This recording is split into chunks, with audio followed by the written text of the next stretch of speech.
Les amis, bonjour, j'espère que vous allez bien. C'est votre boy Galsen. Les gars, il y a le feu, il y a clairement le feu au Real Madrid et franchement, ça commence à m'inquiéter. Ça devient de plus en plus compliqué au Real Madrid. Franchement, non seulement nos résultats ne sont pas bons, on s'est pris en 4-0 face au Barça. En plus de ça, avec l'histoire du Ballon d'Or, dans les vestiaires, etc.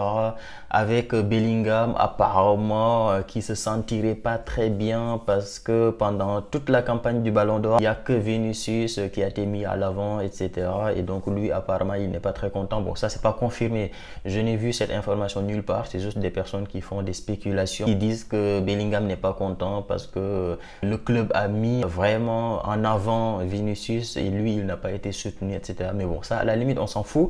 Mais depuis ce matin, il y a des informations qui sortent. Et en fait, pour vous résumer l'histoire, si vous n'avez pas suivi un peu l'histoire, en fait, il y a les préparateurs physiques du Real Madrid qui ont sorti des statistiques. Et sur ces statistiques-là, ce qu'on voit, c'est qu'en fait, lors de la défaite du Real Madrid face au Barça, Kylian Mbappé a uniquement couru 8 km.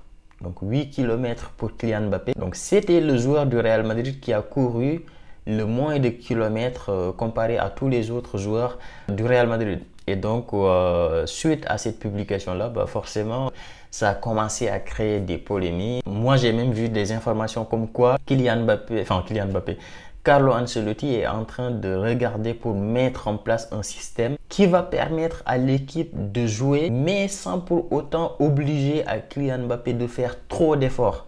Il va demander à Kylian Mbappé de faire un peu plus d'efforts et il va essayer de changer les rôles entre Vinicius et Mbappé pour faire en sorte qu'en fait Vinicius va être le joueur qui va presser sur le gardien et Kylian Mbappé va presser sur le latéral droit de l'équipe adverse.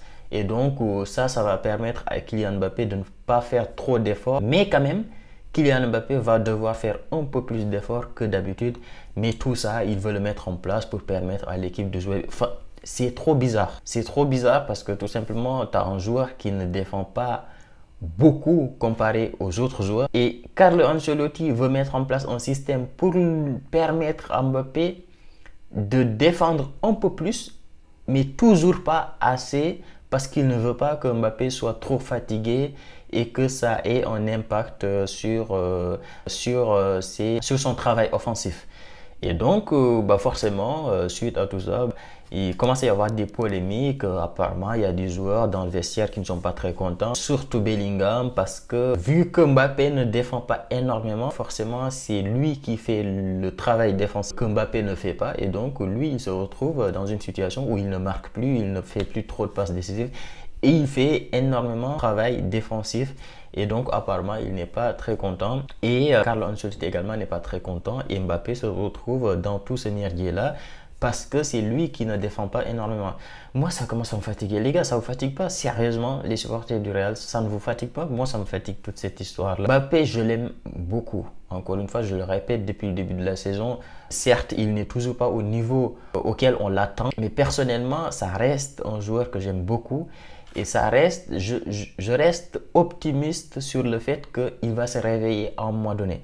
Je ne sais pas combien de temps ça va prendre et c'est là tout le problème parce que la question qui va se poser c'est combien de temps on va laisser Mbappé en fait. Est-ce qu'on va lui laisser 6 mois? Est-ce qu'on va dire jusqu'en janvier pour voir est-ce qu'il est performant ou pas? Ou bien est-ce qu'on va dire bon allez les gars, la première saison c'est mort, de toute façon cette année le Real ne va rien gagner, Mbappé ne pourra pas s'adapter et que donc on est obligé d'attendre l'année prochaine, de faire des recrutements au milieu de terrain, au niveau des latéraux également pour que Mbappé soit encore meilleur? Je ne sais pas. Donc ça, chacun peut donner son avis. Il n'y a rien qui est écrit. Moi, personnellement, je dis que pour le talent quand même qu'on connaît de Mbappé, on ne doit pas attendre un an. Un an, c'est trop. Et que là, il doit se réveiller à partir du mois de janvier, là, voire même maintenant. Mbappé, on a besoin de lui maintenant. Mais tout le problème, c'est que Mbappé ne sera pas sur le banc. Et ça, je l'ai dit depuis le début de la saison.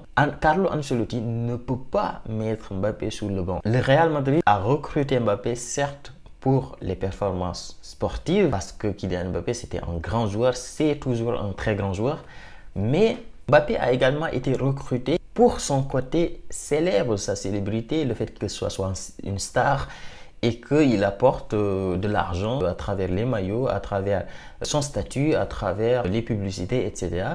Et que si tu commences à mettre Mbappé sur le banc, tu vas baisser énormément sa cote. Et si tu baisses la cote de Kylian Mbappé, forcément, c'est le Real Madrid qui perd derrière de l'argent parce que en termes de publicité, ça ne va plus trop apporter. En termes de maillot, bon, les gars, ils vont commencer à se dire, bon, Mbappé, il est devenu joueur de banc, etc. Donc, je ne vais pas acheter son maillot. Donc, tout ça fait que Kylian Mbappé ne sera jamais sur le banc. Et vu que Kylian Mbappé ne sera jamais sur le banc, il y a deux solutions. C'est soit Carlo Ancelotti, il lui dit, mon gars, maintenant, tu dois défendre exactement comme tous les autres joueurs.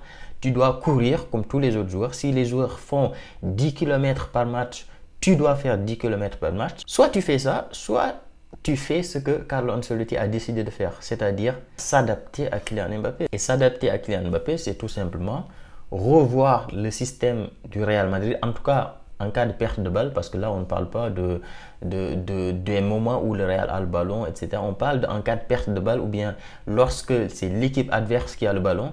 Quel est le rôle de chaque joueur? Jusqu'à présent, bon, Mbappé, il ne faisait pas énormément de repli défensif, il ne faisait pas énormément de pressing, etc. Et donc, là, Carlo Ancelotti, ce qu'il a décidé, c'est tout simplement de dire, ok, je ne vais pas demander à Kylian Mbappé de faire trop d'efforts, parce que s'il fait trop d'efforts, forcément, ça va avoir un impact sur son apport offensif.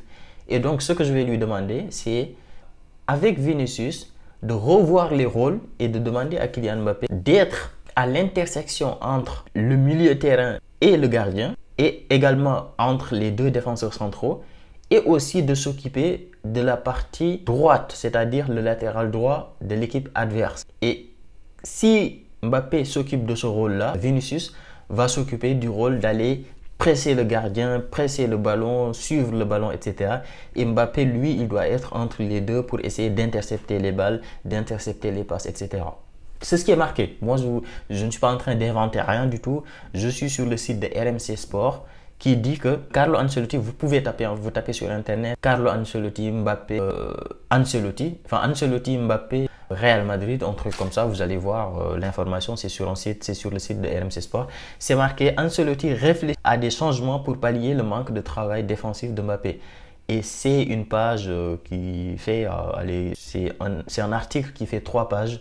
Donc je ne vais pas vous afficher les 3 pages, vous n'allez pas le lire. Donc je l'ai résumé entre guillemets.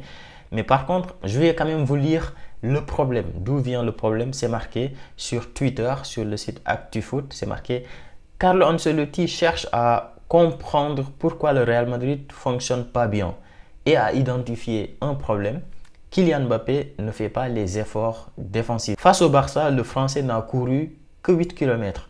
Sur l'ouverture du score de Lewandowski, Casado a pu se balader tranquillement sans être mis en pression par Mbappé. Cela inquiète dans le vestiaire du Real Madrid, notamment parce que son manque de repli défensif oblige d'autres coéquipiers à réaliser les efforts à sa place et désorganiser toute l'approche pour récupérer le ballon. Ensuite, c'est marqué Jude Bellingham est l'un des grands perdants de ce déséquilibre. Le Real Madrid a confiance en Mbappé, mais attend de lui qu'il fasse son autocritique et qu'il comprenne qu'il est aussi important en attaque qu'en défense. Donc ça, c'est ce qui est marqué en résumé sur Twitter, sur la page ActuFoot.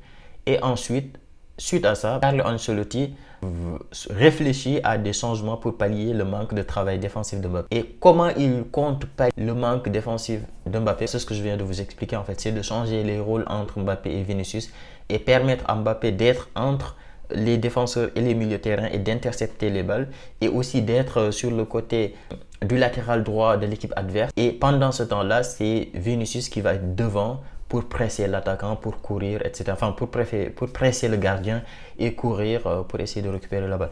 Est-ce que c'est la solution? Je n'en sais rien. Moi, je vous dis ce qui est prévu. Et dites-moi, vous, ce que vous pensez de cette situation-là. Est-ce que vous pensez que c'est la bonne solution? Est-ce que vous pensez que Ancelotti se trompe? Moi, personnellement, je ne sais pas. Parce que j'ai envie que Mbappé réussisse. J'ai pas envie qu'il se retrouve sur le banc.